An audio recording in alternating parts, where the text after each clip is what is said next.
So we're on to the next one, number 96 Lane End, which is on the outskirts of Whittingham, Northumberland. Should be just quite a short one, this one, just across a couple of fields.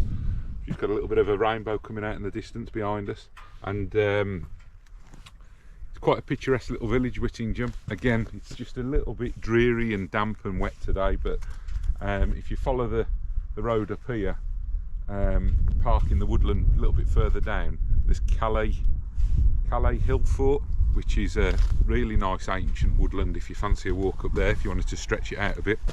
Anyway, I'm going to get my backpack on and we'll crack on. Quick one this, just 2 fields into the 3rd field, and the trig point's just sat in the middle.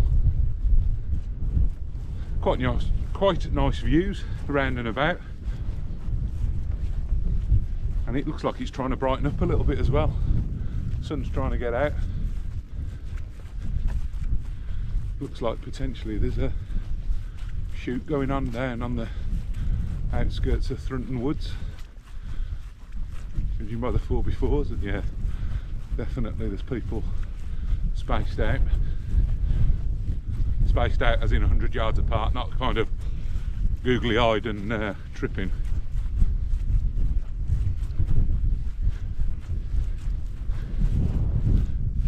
So there we are.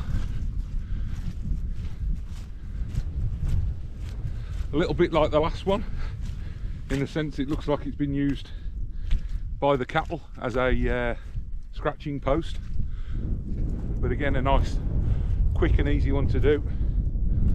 I'll get it bagged and try and get back to the car before this looming weather in the background.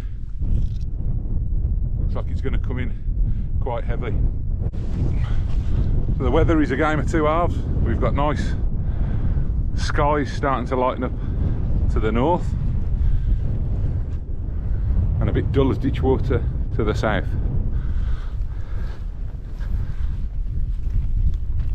We'll just head back along these 2 fields.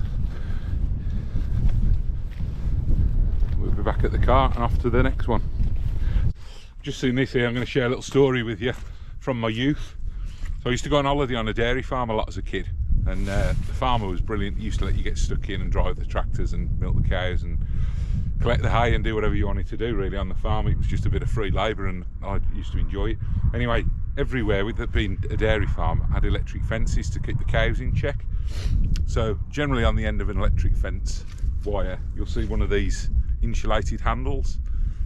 However, the farmer that I knew didn't have as many of them handles as he probably needed. So, like everything on a farm, he'd use a little bit of baler twine, a bit like this one here.